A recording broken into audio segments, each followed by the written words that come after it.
Halo, perkenalkan, nama saya Alvaro Austin. Saya dari Universitas Indonesia dari Fakultas Ilmu Komputer, jurusan Ilmu Komputer.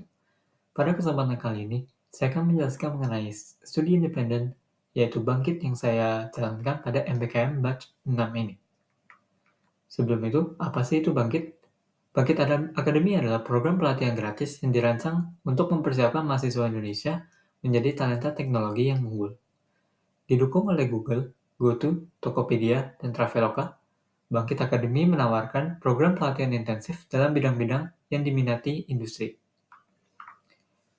Learning path yang disediakan oleh Bangkit yaitu adalah cloud computing, di mana cloud computing ini akan mengajarkan kita mengenai teknologi cloud dan bangun infrastruktur cloud yang scalable dan aman. Untuk machine learning, kita akan mempelajari konsep dasar machine learning dan juga membangun model-model yang kuat. Terakhir, mobile development adalah kursus untuk memprogramkan Android dan membangun aplikasi mobile yang canggih dan juga inovatif. Untuk path yang saya ambil adalah Android Learning.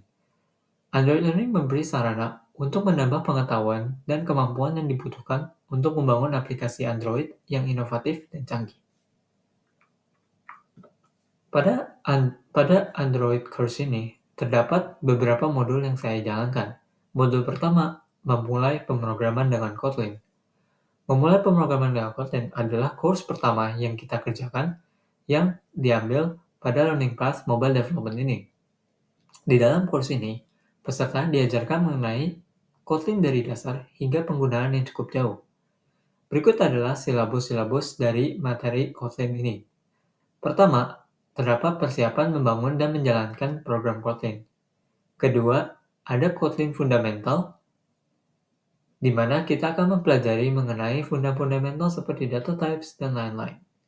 Ketiga, kita akan mempelajari mengenai control flow. Keempat, kita akan mempelajari mengenai data class dan collections. Pada materi ini, kita akan mempelajari mengenai data types seperti map, list, dan juga lain-lain. Selanjutnya juga ada Kotlin Functional Programming, di mana kita akan mempelajari mengenai lambda dan juga fungsi-fungsi lainnya pada Kotlin seperti also, apply, dan lain-lain. Selanjutnya kita akan mempelajari dengan OOP, karena Kotlin merupakan bahasa object-oriented programming, sehingga kita akan mempelajari apa itu class, apa itu inheritance, dan lain-lain. Selanjutnya kita akan mempelajari mengenai Kotlin Generics, di mana kita akan mempelajari bagaimana untuk memberi type pada suatu function atau kelas yang kita buat. Terakhir, kita akan berkenalan dengan coroutines. Coroutines adalah fitur yang sangat kuat dari Kotlin, di mana kita dapat mengimplementasikan asynchronous programming menggunakan coroutines ini, di mana coroutines ini akan menggunakan thread yang sudah dioptimisasi dan juga disinkronisasi di belakang sistem Kotlin. Terakhir, dalam modul ini kita akan melakukan exam dan juga proyek akhir. Modul kedua adalah belajar membuat aplikasi Android untuk pemula. Modul ini adalah modul utama yang kita pelajari di Bangkit untuk memulai bagaimana aplikasi Android itu bekerja. Di dalam kursus ini, peserta sendiri akan diajarkan mengenai cara membuat aplikasi Android yang sederhana menggunakan Kotlin. Di dalam materi ini, diajarkan juga mengenai dasar-dasar elemen pada native Android programming. Berikut adalah silabus dari materi-materi yang diajarkan. Pertama, pengenalan Android Studio, di mana kita akan ditempuh gimana untuk membuat Android Studio atau menginstal Android Studio, lalu men-setup seperti JDK dan juga lain-lain. Selanjutnya kita akan mempelajari activity seperti lifecycle dan juga use case pada activity tersebut. Kedua, kita akan mempelajari mengenai intent dan bagaimana cara menggunakan intent untuk kembali ke activity yang kita inginkan. Kita juga bisa melakukan intent seperti implicit intent, di mana kita dapat berinteraksi dengan aplikasi lain seperti copy to clipboard ataupun hal-hal yang lainnya. Selanjutnya kita juga akan mempelajari mengenai View dan View Group, di mana ini akan menjadi layout bagi Android, bagi aplikasi Android, dan kita akan mempelajari apa sih itu best foundation untuk Android layout, seperti Nest layout itu tidak baik dan juga lain-lain. Selanjutnya kita akan mempelajari mengenai style dan theme, di mana hal ini sangat penting karena kita juga perlu untuk menambahkan style pada aplikasi Android kita. Terakhir, kita akan mempelajari mengenai Recycler View. Hal ini adalah salah satu hal yang sangat penting karena kita akan mempelajari mengenai bagaimana cara merender suatu list of item yang size-nya berupa dynamic. Mungkin list tersebut bisa didapat dari API dan lain-lain. Terakhir, kita juga akan memiliki exam dan proyek akhir. Selanjutnya, terdapat modul belajar fundamental aplikasi Android. Pada modul ini akan lebih advance dari modul aplikasi Android untuk pemula sebelumnya. Pada modul ini kita akan mempelajari hal-hal esensial yang digunakan ketika membuat Android native. Contoh-contoh hal-hal yang krusial adalah dasar pengembangan aplikasi Android, di mana kita akan mempelajari dasar-dasar yang kita harus miliki sebelum mengembangkan aplikasi Android. Kedua, kita akan mempelajari hal penting selanjutnya seperti fragment, di mana fragment ini akan membantu kita untuk memasukkan komponen-komponen di dalam activity yang kita buat. Selanjutnya kita juga akan mempelajari mengenai navigation, background thread and networking, Android architectural component seperti view model, dan lain-lain. Selanjutnya kita akan mempelajari mengenai studi kasus untuk menggunakan Android architectural component, navigation, dan juga lain-lain.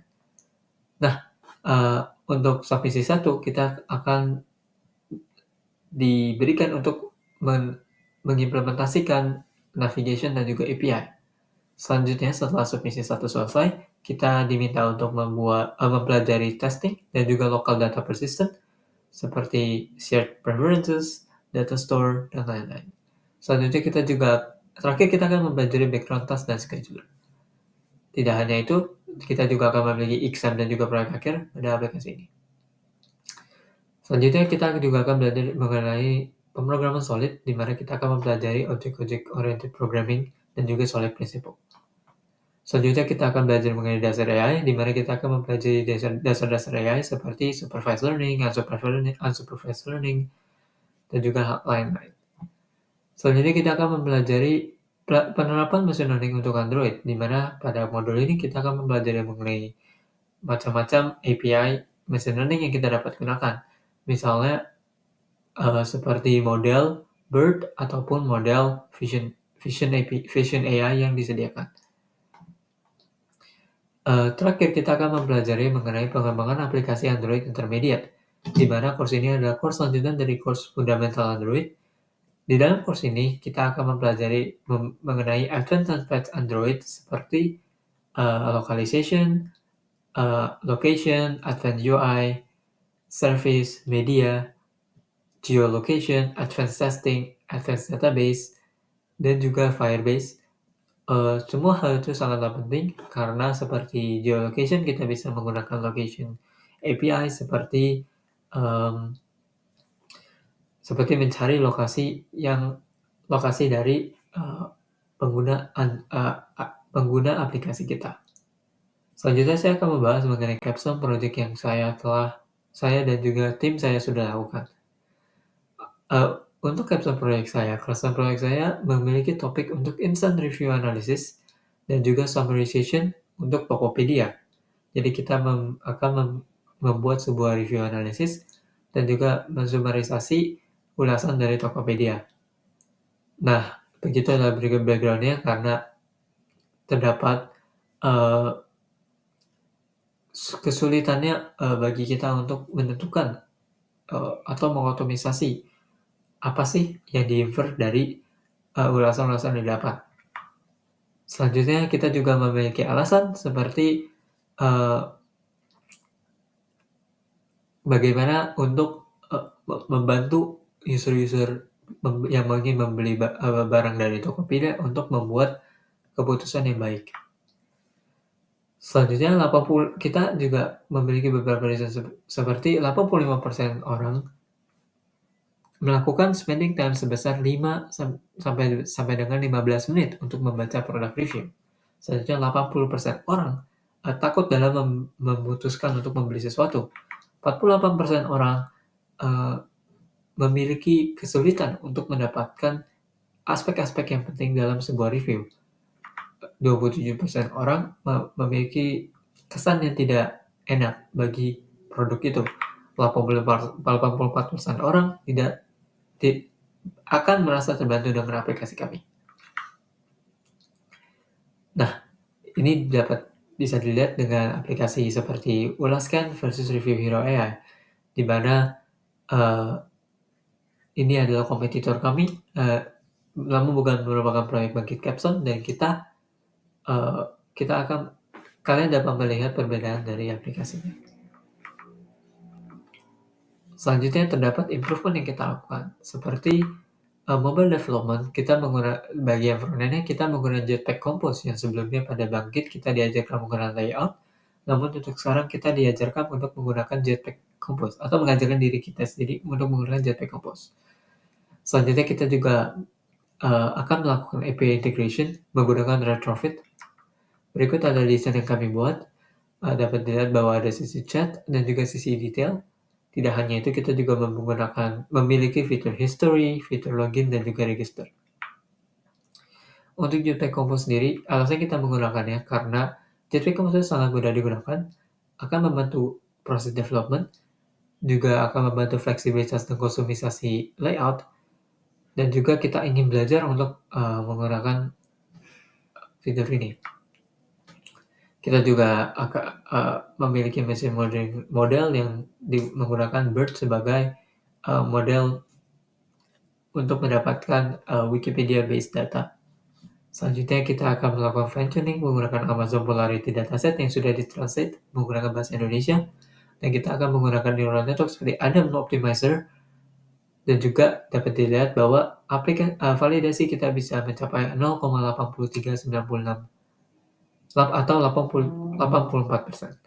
Kita juga akan mendeploy aplikasi kita di dalam Google Cloud Run menggunakan Flask. Cloud arsitektur kami untuk machine learning kita menggunakan Cloud Run, dan juga untuk backend kami kita menggunakan Google Compute Engine. Untuk tech stack kami kita menggunakan Golang, menggunakan Gin dan juga Gorm, serta Flask sebagai backend API untuk machine learning kami. API documentation dapat dilihat di sini. Selanjutnya, plan kami untuk 6 bulan ke depan adalah untuk mengembangkan produk kami lebih lanjut. Dapat dilihat juga dokumentasi kami. Selanjutnya, relevansi program bangkit yang saya lakukan pada Fasekom UI. Pertama, pemrograman Android Learning Path menggunakan bahasa pemrograman Kotlin yang merupakan salah satu bahasa yang diajarkan dalam Fasekom UI. Selanjutnya, program ini juga mengajarkan kita membangun aplikasi Android dari awal, termasuk merancang UI UX, dan juga mengimplementasikan fitur mengintegrasikan API yang sesuai dengan yang diajarkan Fasekom UI. Selanjutnya, lesson learning yang pelajari adalah pemrograman Android secara general. Selanjutnya, kita juga membangun aplikasi Android, di mana sebelumnya kita tidak memiliki pengalaman tersebut pada Fasekom UI. Integrasi API, saya juga mempelajari bagaimana cara mengintegrasi API menggunakan separated layer seperti domain, data, dan juga presentation layer. Kita juga saya juga mempelajari mengenai pengujian dan juga debugging. Untuk saran untuk mitra, saya menyarankan untuk memberikan dukungan yang berkelanjutan, berikan masukan yang konstruktif, dan juga tetap terhubung. Untuk fakultas, saya menyarankan untuk memberikan pengajaran yang berkualitas, memberikan bimbingan dan dukungan, serta memberikan umpan balik yang konstruktif. Terakhir, untuk calon peserta, tolonglah untuk menetapkan tujuan yang jelas dalam melakukan progres bangkit ini, dan juga bersikaplah aktif dalam weekly consultation ataupun ILT session. Bergabunglah juga dengan komunitas seperti komunitas Bangkit Academy, dapat Discord, dan juga memberikan umpan balik, di mana ini akan sangat menjadi hal yang penting bagi calon-calon peserta bangkit. Berikut adalah presentasi saya. Terima kasih telah mendengarkan.